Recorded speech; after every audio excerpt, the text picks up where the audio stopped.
Imagine waking up tomorrow and discovering that none of this is real. Your memories, your body, the very air you're breathing, all of it, just code, a simulation. You are a character in a game, and somewhere, someone is playing you. They decided you'd have coffee this morning. They decided you'd take the long way to work. They even decided you'd click on this video. You thought it was your choice, but it was theirs. You've never been in control. You've only ever been lived. But here is the thought that keeps me awake. Who is holding the controller? Is it a real person in a real world? Or is your player also being played? Imagine simulations nested inside simulations, stacked infinitely like mirrors facing each other.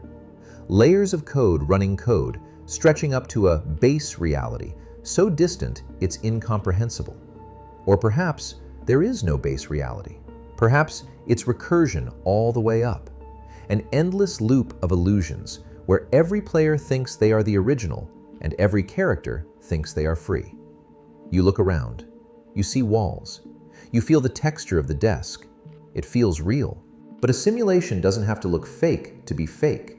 It just has to be consistent. And it has convinced you completely.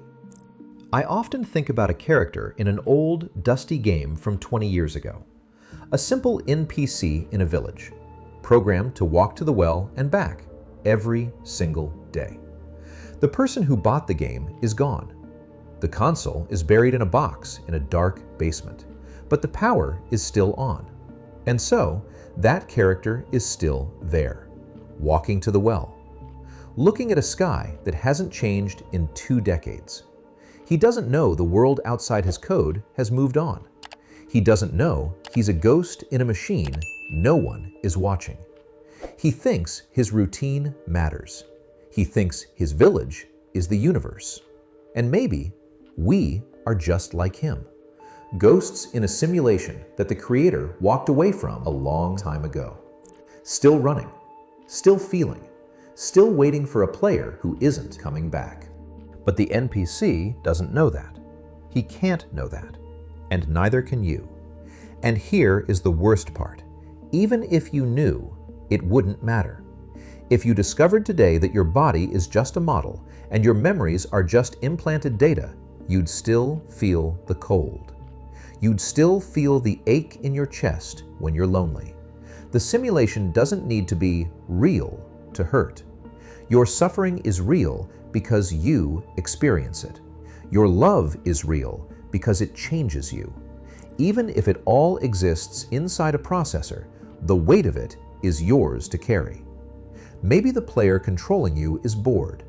Maybe they're seeing what happens if they push you to the breaking point. Or maybe they don't even know you're conscious. To them, you're just lines of code reacting to buttons. They don't wonder if the character feels the fire. They just watch the animation of the burn. One day, they will finish the game.